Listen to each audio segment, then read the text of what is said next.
بسم اللہ الرحمن الرحیم۔ السلام علیکم ویورز، آج ہمارے ساتھ ہیں طاہر بھائی، تو ان سے بات کریں گے جو ملاوٹ ہے، جو قوم کرتی ہے ملاوٹ، اس حوالے سے بات کریں گے۔ تو اس کے کیا نقصانات ہوتے ہیں، ملک و قوم پر پڑتے ہیں جو نقصان ہیں اور جو برے اثرات ہیں وہ بھی بیان کریں گے وہ۔ جی طاہر بھائی، کیا حال چال آپ کا؟ سب خیریت ہے؟ الحمدللہ جی۔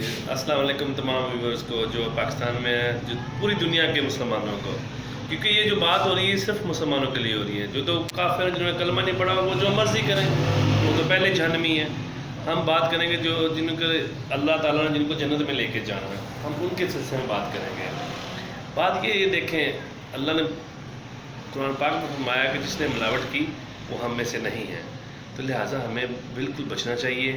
یہ نہیں کہ آپ چاول لیں سستے اور اس کو مکس کریں، اور جو اس کے علاوہ دودھ ہے اس میں پاؤڈر ڈالیں، بہت سی ایسی آئٹم میں ٹوٹل جو چیزیں ہیں وہ سب ملاوٹ کر رہے ہیں ان میں، اور وہ کھا کون رہا ہے؟ سارے مسلمان، ایک ہی کلمہ اللہ کو ماننے والے۔ یار ایسے نہیں ہوتا، آپ لہٰذا اس سے بچیں، اپنی آخرت سنواریں۔ یہ نہ ہو کہ یہ ملاوٹ ہی آپ کے لیے جہنم کا ذریعہ بن جائے۔ اس سے جتنا بھی آپ بچ سکتے ہیں بچیں، اپنے بچوں کی، دوسروں کی صحت کے لیے، اپنے قبیلے کا سوچیں، سب کا سوچیں۔ ملاوٹ ایک ٹوٹل غلط چیز ہے، آپ کو اس سے بچنا چاہیے۔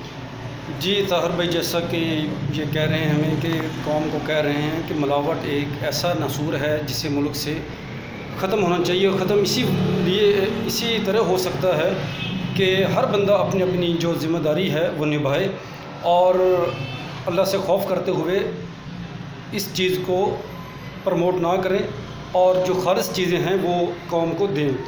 تو اسی سے یہ آپ کی جو بہتری ہوگی دنیا اور ان ہیئر آفٹر میں بھی۔ تو ویورز، یہ تھی آج کی جو ہماری مختصر سی ویڈیو ملاوٹ پر اور اس کے نقصانات پر۔ تو نئی ویڈیو لے کر ضرور حاضر ہوتے ہیں، اس وقت تک کے لیے اجازت، بہت بہت شکریہ، اللہ حافظ۔